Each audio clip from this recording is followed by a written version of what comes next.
ওয়ার্ল্ডের first billionaire জন D Rockefeller শুরু করেছিলেন শূন্য থেকে আর হয়ে উঠেছিলেন অয়েল কিং অফ আমেরিকা।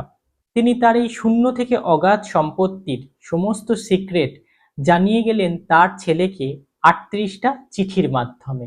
ভাবতে পারছো কত মূল্যবান হতে পারে সেই চিঠিগুলো? জন ডি রকাফেলার একজন খুব সাধারণ স্টুডেন্ট। অনেক কষ্ট করে তাকে পড়ায় মন বসাতে হয়। আন্ডার প্রিভিলেজ ফ্যামিলি ব্যাকগ্রাউন্ড, তার সাথে সাথে একটা বুক কিপিংয়ের জব সার্ভাইভালের জন্য। সেখান থেকে ধীরে ধীরে তিনি হয়ে উঠলেন ইউএসের সবচেয়ে বড় অয়েল রিফাইনারির মালিক। শুধু তাই না, অয়েলের সব মাইনিংগুলোর ওপরও তার অগাধ কন্ট্রোল। একদিনে হয়নি, বুক নলেজের থেকেও হয়নি। জেপি মর্গান, যিনি নাকি আমেরিকাকে টাকা ধার দেন, আর অন্যদিকে অ্যান্ড্রু কার্নেগি, যিনি আমেরিকার রেল ট্র্যাক, রোড, সমস্ত বড় বড় বিল্ডিং আর ব্রিজ, এই সমস্ত কিছুর পেছনে রয়েছেন তার বিশাল স্টিলের সাম্রাজ্য নিয়ে। এই মানুষগুলোর সমসাময়িকই হলেন জন ডি রকাফেলার। তাই তুমিও যদি বিলিয়নিয়ার বা মিলেনিয়ার হতে চাও, এই এক্সপিরিয়েন্স কিন্তু কোথাও না কোথাও কাজে লাগবে। এই ভিডিওতে আমরা জন ডি রকাফেলারের তার নিজের ছেলেকে লেখা ৩৮টা চিঠি থেকে ৯টা লেসনকে তুলে নেব। বইটা প্রচন্ড সুন্দর, পারলে অবশ্যই পড়ো। 38 letters from John D Rockefeller to his son. ৯টা লেসনকে আমরা ৪টে ভাগে ভাগ করেছি। ফার্স্ট সেকশনে বিলিয়নিয়ার মাইন্ডসেট, সেকেন্ড সেকশনে হিজ ওয়ার্ক প্রিন্সিপাল, থার্ড সেকশনটা কিছু কন্ট্রাডিকশন নিয়ে, আর ফোর্থ সেকশনে হিজ মানি প্রিন্সিপাল। তাহলে আর দেরি না করে লেটস স্টার্ট। হাই, আমি অনিরুদ্ধ, আর তোমরা দেখছো লুক্সাস cash and clarity Bangla finance channel.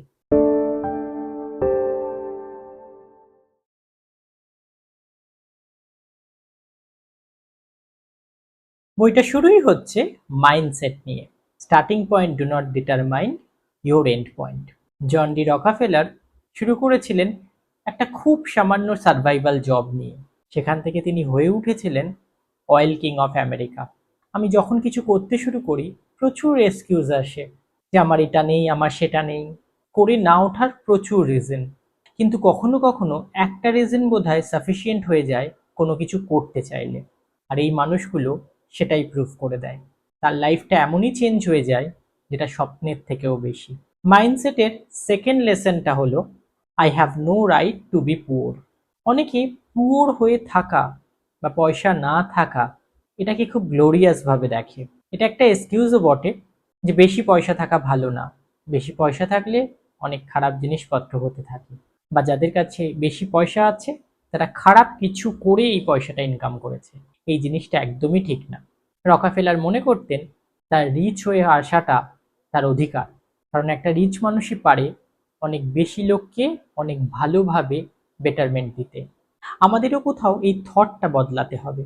Richness শুধু তোমার জন্য না, তোমার সোসাইটি আর তোমার দেশের জন্য প্রচুর ভালো কাজ করতে পারে। তাই তোমার কোনো রাইটই নেই যে তুমি পুওর থাকতে পারো। এই দুটো মাইন্ডসেট আমার খুব ভালোও লেগেছে, আর আমি বিলিভও করি। তোমার কি মতামত? এরপরে আমরা যাব নেক্সট সেকশনে। নেক্সট সেকশনটা বলছে তার ওয়ার্ক প্রিন্সিপাল নিয়ে। ওয়ার্ক প্রিন্সিপালের সবচেয়ে প্রথমেই আসে planning. Lakh depends on planning. ঈশ্বর বিশ্বাসী রকাফেলার কিন্তু লাককে বিশ্বাস করেন না। তিনি বিশ্বাস করেন ডিটেল প্ল্যানিংয়ে। লাকের থেকে প্ল্যানিং আসে না, প্ল্যানিং করে লাককে নিয়ে আসতে হয়, এটাই তার মত। তাই জন্য নিজের সম্পর্কে, নিজের আগামী মুভমেন্টের সম্পর্কে, নিজের কম্পিটিটরদের মুভমেন্টের সম্পর্কে, সমস্ত কিছু সম্পর্কে ওয়াকিবহাল হয়ে তিনি প্ল্যান করতেন। এই প্ল্যানিংয়ের ইম্পর্টেন্স আমরা আরও অনেক গ্রেট মানুষের মধ্যে দেখতে পাই, যেমন দ্য গ্রেট নেপোলিয়ন। তিনিও প্রচণ্ড জোর দিতেন যুদ্ধের আগে প্ল্যানিংয়ের ওপরে, স্ট্র্যাটেজির ওপরে। ওয়ার্ক প্রিন্সিপালের সেকেন্ড পয়েন্টটা হলো wealth is the by product of diligence. Diligence মানে অধ্যাবসায়। যেটা তুমি করতে চাইছো সেটার বেস্ট করা, সেটার জন্য যা কিছু করা যায়, যতটা পড়াশোনা করা যায়, যতটা ভালো প্ল্যান করা যায়, যতটা ভালো এক্সিকিউট করা যায়, ডিসিপ্লিনের সাথে সমস্ত কিছু করা। এই প্রিন্সিপালটা আমি কোথাও নিজের লাইফে অ্যাপ্লাই করতে চাইছি। তোমাদেরও যদি মনে হয় এটাতে তুমি ল্যাক করছো, ভেবে দেখতে পারো। থার্ড প্রিন্সিপালটা ওয়ার্ক লাইফের, ডু ইট নাও। খুব সহজ, খুব ছোট্ট, কিন্তু আমরা সবাই মিস করি। মনে হয় কালকে করলে হবে, মনে হয় আরেকটু বেশি টাইম নিয়ে আরেকটু বেশি ভালো করলে হবে। ইমপারফেক্ট ভাবে ইনস্ট্যান্ট স্টার্ট করার কথা আমরা ভাবতেও পারি না, কিন্তু প্রচুর বড় বিলিনিয়ারদের মধ্যে এই টেন্ডেন্সিটা খুব তাড়াতাড়ি দেখা যায়, যে তারা খুব তাড়াতাড়ি ডিসিশন নেয় এবং ডিসিশনটার সাথে লম্বা সময় ধরে চলে। যেমন ইলান মাস্ক, তার কাছেও এই ডু ইট নাও বা আর্জেন্সিটা খুব বেশি ইম্পর্টেন্ট হয়ে দাঁড়ায়। ওয়ার্ক লাইফের এই তিনটে প্রিন্সিপাল তো হলো। এরপর কিছু কন্ট্রাডিকশন দেখা যাক। একদিকে যেমন রকাফেলার বলছেন ডু ইট নাও, অন্যদিকে তেমন বলছেন পেশেন্স ইজ দ্য স্ট্র্যাটেজি। এটা আমার কাছে একটু কনফিউশন ছিল। পেশেন্স মানেই তো দেরি হয়, তাহলে ডু ইট নাও এর সাথে এর কি সম্পর্ক? পরে বুঝলাম উনি যেটা বলতে চাইছেন সেটা হলো অ্যাকশন বা ডিসিশন যেটা নিচ্ছ সেটা এক্ষুনি নাও, কিন্তু সেই ডিসিশনটার রেজাল্ট দেখার জন্য পেশেন্স নিয়ে চলতে থাকো। চুপ করে বসে থেকো না, কাজ করতে থাকো, কিন্তু এক্ষুনি রেজাল্ট না এলেও হবে। এখানেই তিনি পেশেন্সের কথা বলছেন, আর এটাই তার কাছে একটা অন্যতম স্ট্র্যাটেজি। আমাদেরও বেশিরভাগ সময় হয় কিছু প্রফেশন যেটা খুব গ্ল্যামারাস, কিছুদিন করতে ভালো লাগে, তারপর যখন নর্মাল বা বোরিং হয়ে যায় আর ভালো লাগে না। এখানেই পেশেন্স ইজ এ স্ট্র্যাটেজি, এটা কাজে আসে। এর পরের কন্ট্রাডিকশনটা খুব ইম্পর্টেন্ট, গ্রিড বা লোভ। এটাকে আমরা একদম পছন্দ করি না। নিজের থাকলে নিজেকে ছোট মনে করি, অন্য কারোর থাকলে খারাপ মনে করি, এটাই আমাদের সোসাইটির লার্নিং। কিন্তু রকাফেলার বলছেন গ্রিড ইজ নেসেসারি। বড় কিছু করতে চাইলে গ্রিড লাগবেই।